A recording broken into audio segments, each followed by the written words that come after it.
Assalamualaikum warahmatullahi wabarakatuh. Teman-teman, kembali lagi di channel YouTube saya, Khairun Imam. Gimana nih kabar kalian? Semoga kita semua selalu diberi kesehatan, kemudahan, dan juga limpahan rezeki dari Yang Maha Kuasa, teman-teman ya.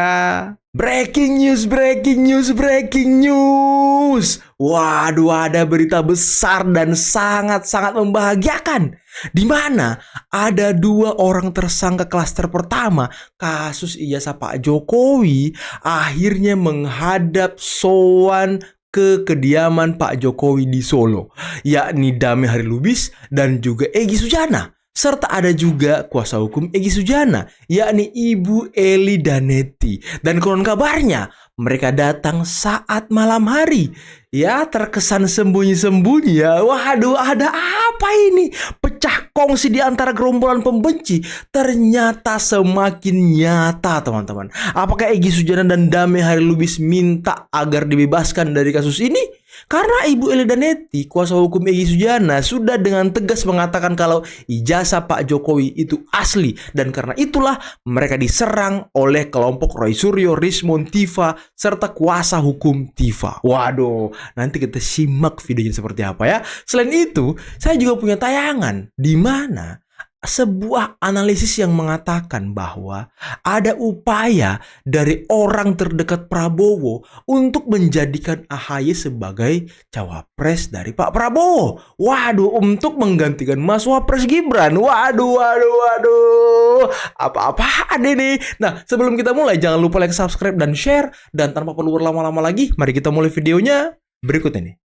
Egy Sujana dan Damai Hari Lubis datangi rumah Jokowi. Egy Sujana dan Damai Hari Lubis mendatangi kediaman mantan Presiden Republik Indonesia ke-7 Joko Widodo di Gang Kutai Utara, Kelurahan Sumber, Kecamatan Banjarsari, Kota Solo, Kamis, 8 Januari 2026, sore. Keduanya diketahui merupakan tersangka dalam kasus tudingan ijazah palsu Presiden Jokowi. Dalam kunjungan tersebut, Egy Sujana dan Damai Hari Lubis hadir didampingi kuasa hukum mereka, Eli Danetti. Turut terlihat Ketua Umum Relawan Jokowi atau Rejo, HM Darmizal MS, serta Sekretaris Jenderal Rejo, Muhammad Rahmat. Pantauan di lokasi menunjukkan pengamanan ketat di sekitar kediaman Jokowi sejak pukul 15.45 waktu Indonesia Barat. Akses menuju gang utama dijaga, sementara masyarakat dan wartawan dibatasi pergerakannya. Warga yang biasanya datang untuk berfoto tidak diperkenankan masuk, dan awak media hanya dapat memantau dari ujung gang. Beredar informasi bahwa sekitar pukul 16, Jokowi menerima tamu khusus yang diduga keluar masuk melalui gang sisi barat. Tamu khusus. Ajudan Presiden Jokowi, Komisaris Polisi Syarif Muhammad Fitriansyah, membenarkan adanya pertemuan tersebut. Ia menyatakan bahwa Jokowi menerima silaturahmi dari Egy Sujana dan Damai Hari Lubis, didampingi kuasa hukum serta perwakilan relawan Jokowi.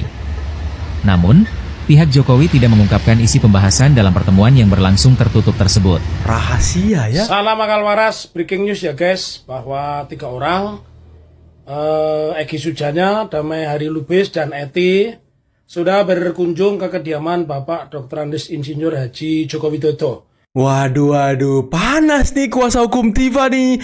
Panas nih, tadi dia sebut Insinyur Haji Joko Widodo. Dengan tidak langsung dia mengakui kalau Pak Jokowi insinyur. Sore tadi, kebenaran ini disampaikan oleh 2 wartawan yang saya wawancara. Satu wartawan RCTI, ya, yang 2 adalah wartawan Tribun. Dan saya berpesan kepada kedua wartawan itu untuk meminta 3 orang itu datang sebagai saksi, entah mungkin dari Pak Jokowi sendiri atau dari UGM atau dari polisi yang menyatakan bahwa ijazah Pak Jokowi asli ya.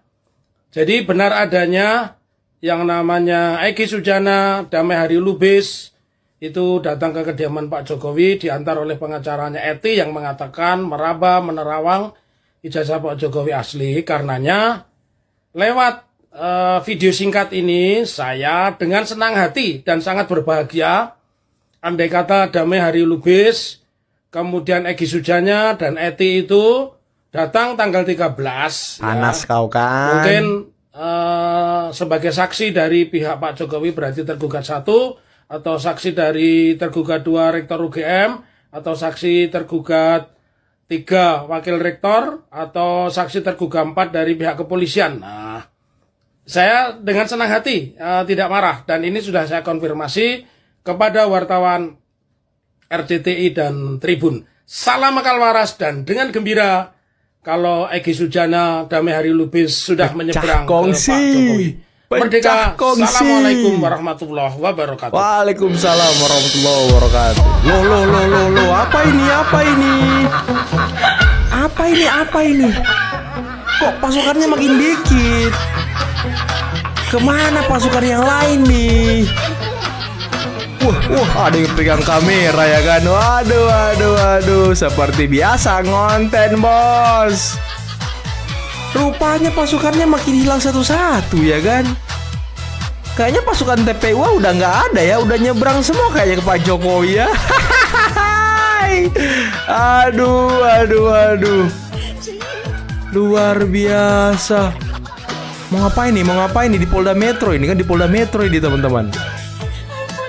Oh, ini yang kemarin nih ketika Roy Suryo melaporkan YouTuber Nusantara kalau nggak salah nih. Waduh, asik, saling menyemangati gitu ya kan, saling menyemangati, bahu-membahu membela kebenaran katanya. Bagaimana Pak Safri menenteng ikut bersama Pak Prabowo waktu tahun baru, dan ada Pak Ahaye. Iya kan? Nah, di state actor-nya kelihatan bahwa promotornya adalah Pak Safri. Oh, gitu. jadi oke, promotor di internal Pak Prabowo yang membawa nama kandidatnya Pak Dino, dalam hal ini kita asumsikan saja Mas Ahaye adalah Pak Safri. Ya. Oke, I see. Kan sekarang kepentingan Pak SBY jadiin Mas Ahaye wakil presiden. Menurutku ada. Bukan ke Pak SBY-nya, menurutku ya. Iya. Kalau ke Pak SBY mungkin enggak. Menurutku bukan ke Pak SBY-nya, tapi ke promotornya. Kepentingan orang kepada supreme promotornya Pak Ahaye yang lu baca tadi, mungkin Jenderal Syafri Samsudin, itu besar sekali.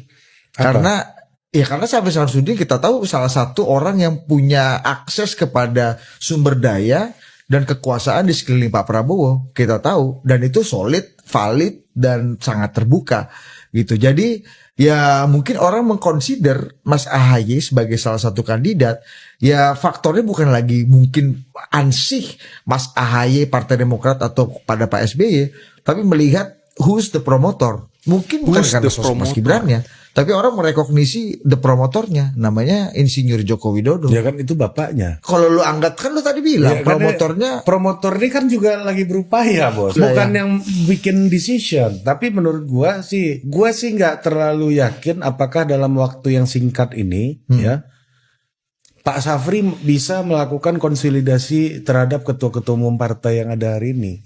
Karena maksud gua dalam konteks ini loh, dia menyatukan koalisi ini. Ya. Gue setuju. Karena memang susah, urusan gampang, konsolidasi partai memang bukan teritorialnya Pak Safri. Cuma itulah teritorial Profesor Susmi Dasko Ahmad. Iya, makanya yang selama ini ya sebagai komandan di parlemen. Iya, makanya beliau tenang-tenang aja di parlemen sekarang kan. Iya. Mengurusi regulasi-regulasi Pak Prabowo yang harus dikawal parlemen, kan itu aja kerjaannya sekarang beliau kan. Ngeri sekali ya catur politik bangsa kita ya. Ngeri-ngeri sedap teman-teman. Wow, gimana menurut kalian? Kelihatan sekali kalau ada orkestrasi. Jadi mereka itu pada satu kurun waktu yang sama itu menggelurakan isu yang sama. Apa kelihatan lagi? Ada kayak feedingnya gitu. Kemudian yang soal Hambalang juga sama. Tiba-tiba ya saya yang sama sekali tidak terkait Hambalang tiba-tiba dituduh Hambalang dan dibuat VT-nya, dibuat video tape-nya gitu. Jadi seolah-olah saya berada di sana, kunker di sana. Nah, yang soal ijazah ya orangnya sama, tuduhannya bisa sama. Saya percaya, saya yakin pada saatnya ini akan disidangkan, dilimpahkan dan disidangkan, dan Mas Roy dan kawan-kawan akan masuk penjara. Masuk. Jadi Anda siap apa menghadapi nanti? Siap, dan inilah kita bisa menguji equality before the law atau tidak. Semalam di salah satu TV lain yang sudah merasa kayak cacing kepanasan, malah sudah pakai baju tahanan, pakai kaos tahanan yang gitu. Panik, Mungkin fungsinya ngeledek, tapi seseorang bilang ini udah merasa ini, udah masuk. Dan karena apa? Karena memang isunya luar biasa hate speech-nya. Jadi saya setuju, saya terima kasih Mas Freddy tadi menyampaikan kalau beliau tidak menyerang dengan melakukan spin. Apa yang dilakukan orang-orang ini? Itu men-spin. Jadi artinya berusaha menolak ijazah palsunya yang 99% junjungannya itu, tapi kemudian membalik seolah-olah saya ijazahnya palsu, dan itu salah yang dia katakan. Artinya benar-benar salah karena buktinya sebuah bukti dan bukan reaction. Saya tahu persis kalau dia reaksi itu kan mereaksi. Ini enggak, ini dan tanpa tanda tanya yang dia lakukan. Saya perlu penegasan begini, karena kalau membaca timelinenya Anda mengadukan ke Polda Metro Jaya, tapi nggak jauh dari Anda melaporkan ke Polda, Partai Demokrat mengatasnamakan Pak SBY juga mengadukan 4 akun media sosial menuding Pak SBY terlibat dalam ijazah Pak Jokowi. Ini itu terserah. Kebetulan atau gimana? Enggak, kalau itu terserah teman-teman Partai Demokrat. Apakah ada kaitannya? Kebetulan mungkin saja time frame-nya hampir sama. Pertanyaan besarnya. Tapi kan isunya beda yang diadukan oleh teman-teman di Partai Demokrat. Saya juga tidak tahu ya siapa yang melakukan disebutkan 4 itu. Kalaupun ada kesamaannya mungkin saja ada yang sama, ya. Tetapi kalau ada yang sama berarti memang orang itu ada 2 yang sama itu bermasalah orangnya. Tapi kemudian di circle Anda kan juga ada yang membantu seperti Pak Denny Indrayana, Pak Amir Samsudin yang juga pernah punya catatan di Partai Demokrat. Anda pernah punya catatan tidak hanya di Partai Demokrat. Karena Skakmat House TV ya kan? Kayak Deddy Sitorus ya. Kemudian teman Pak Ahmad Yani itu dari partai-partai kan juga membantu. Deddy Sitorus. Ada laporan soal Panji yang kemarin di Mensria, tanggapannya apa Mas? Gak usah lapor-lapor lah. Kritik evaluasi itu biasa. Selamat malam atasan Presiden Republik Indonesia. Let's go. Laporan terhadap Panji Pragiwaksono diajukan ke Polda Metro Jaya Rabu malam 7 Januari 2026. Laporan pencemaran nama baik. Lapor menyebut materi yang disampaikan Panji dianggap memfitnah dan menyebabkan kegaduhan. Apapun yang gua katakan, orang nggak bisa marah. Kan menurut keyakinan saya. Mudah Nahdlatul Ulama kami melaporkan bahwa ada kasus menurut kami beliau merendahkan, memfitnah dan cenderung menimbulkan kegaduhan di ruang media dan memecah belah bangsa gitu, menimbulkan keresahan terhadap khususnya kami sebagai anak muda Nahdliyin pun juga teman saya sebagai aliansi muda Muhammadiyah. Terkait dengan ada laporan soal Panji yang kemarin di Mensria, tanggapannya apa Mas? Gak usah lapor-lapor lah. Gak usah lapor-lapor. Kritik evaluasi itu biasa. Luar biasa Mas. Gibran menyebut materi yang disampaikan Panji sebagai bentuk kritik evaluasi biasa yang tidak perlu dilaporkan. Dalam penampilannya, Panji dengan berani membahas soal peristiwa politik hingga kondisi demokrasi. Panji juga menyampaikan kritik terhadap pemerintah dan pejabat publik. Sekaligus penegasan kepada kubu Joko Widodo bahwa saudara telah memulai perang terbuka dengan membuat laporan polisi pada 30 April 2025 yang lalu. Dan hari ini laporan yang dilakukan klien kami bukanlah perang yang dimulai oleh klien kami, tetapi ini adalah balasan terhadap siapapun yang ada di kubu Jokowi yang terus membela dan membelanya dengan serangan-serangan yang di luar nalar kami, dan kami minta dukungan seluruh rakyat Indonesia. Ini sudah resiko kami sebagai aktivis, dilaporkan, di penjara itu sudah siap. Saya ini pengacara ribut damo, saya udah bilang, saya ini ribut boleh, damai boleh. Jadi nggak ada takut-takutnya, saya nggak pernah ribut damo, nggak pernah. Saya gigi 6 terus dari dulu. Inilah ketidakpahaman, ya. Si Abdul Ghafur, Ahmad Komarudin ini adalah orang-orang yang memang nyeleneh, ya, yang nggak mengerti tentang hukum tata negara dan nggak mengerti konstruksi hukum. Makanya saya bilang dari sini, kalau ingin melaporkan lihat dulu siapa pelakunya, temposnya di mana, lokusnya di mana, dan siapa yang melaporkan dan bagaimana caranya. Nah, tata cara ini yang akan menjadi permasalahan ke belakangnya. Sehingga apa? Sehingga akibat perbuatan pengacaranya yang tidak mengerti konstruksi hukum, ya. Nah, korbannya adalah kliennya sendiri. Kenapa? Kliennya akan dilaporkan oleh kami, gitu loh. Kliennya sendiri, si Roy Suryo, akan dilaporkan oleh beberapa orang yang telah dilapor oleh dia. Termasuk saya, kalau nama saya disebut-sebut, saya akan laporkan. Sebelumnya, Roy Suryo telah kami laporkan atas dugaan perbuatan mencuri panci dan reng-rengannya. Ingat, kami juga melaporkan Roy Suryo atas pencurian panci negara loh, bukan panci mama. Ini lebih kastanya di atas lagi. Panci milik negara dibawa kabur oleh Roy Suryo, 2 kontainer berikut dengan cotton bud dan lain-lainnya. Gitu ya. Jadi biar Roy Suryo ini busuk di penjara. Iya. Oke. Ini Lai satu dari Medan ini respon ini ngajak people power. Emang dia siapa gitu loh. Dia siapa ini? Respon ini siapa dia? Dia Bung Tomo, dia Bung Karno. Siapa dia? Gitu loh. Atas gerbong mana? Ini orang mau jadi aktivis tapi agak telat kayaknya. Saya melihat narasi-narasi Rismon dari hari ke hari. Ini narasi-narasi kaum aktivisme tahun 80-an 90-an yang gaya ini udah katrok, udah kita nggak pakai gitu loh. Itu kerja-kerja semester 3 kita dulu, Om Rismon. Itu kerja-kerja kami dulu itu yang Anda pakai sekarang. Makanya ini kok terlambat gabung sih? Dulu kemana aja? Mau ngajak People Power 98, Om Rismon ada di mana? Gitu loh. Perjuangan reformasi Om Rismon ada di mana? Kita juga nggak ngerti orang ini atas gerbong mana, dari gerombolan pihak mana, nggak tahu. Yamaguchi aja menolak, menyatakan bahwa Rismon adalah bagian dari mahasiswa mereka. Oke teman-teman, itulah tadi beberapa video yang bisa kita simak, yang bisa kita saksikan pada kesempatan kali ini. Dan gimana menurut kalian? Gimana pendapat kalian tentang dua tersangka kasus ijazah Pak Jokowi dari klaster pertama yang datang ke kediaman Pak Jokowi, soan, ngobrol 4 mata? Ini obrolannya sangat deep sepertinya, sangat-sangat rahasia.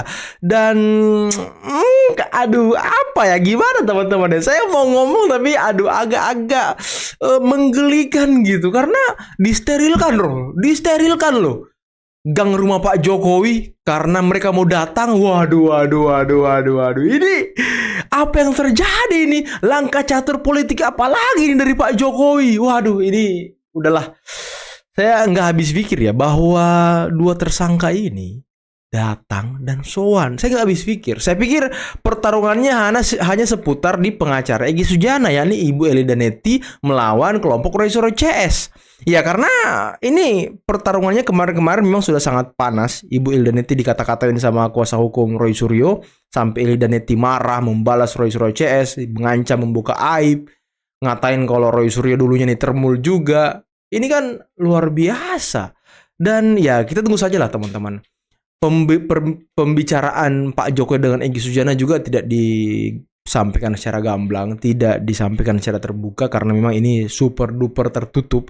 Kita nggak tahu apa yang terjadi di dalam, dan kita nggak tahu apa deal-deal yang terjadi di dalam. Apakah memang Egy Sujana meminta agar dia lepas dari jerat hukum, dan juga sama dengan Dami Hari Lubis. Karena baru pertama kali ini sepertinya selama Pak Jokowi menjadi presiden sampai saat ini, baru kali ini Egy Sujana menghadap ke Pak Jokowi. Baru kali ini sepertinya Egy Sujana datang ke Pak Jokowi, langsung datang ke Pak Jokowi.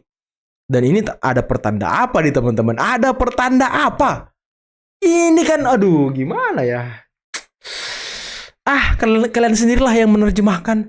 Tapi saya sangat tertarik tadi dengan obrolan Total Politik mengenai percarutan politik Cawapres 2029 yang mengatakan bahwa AHY ini sedang disiapkan untuk menjadi Cawapres Pak Prabowo untuk menggantikan Mas Wapres Gibran melalui tangan Syafri Samsudin. Waduh.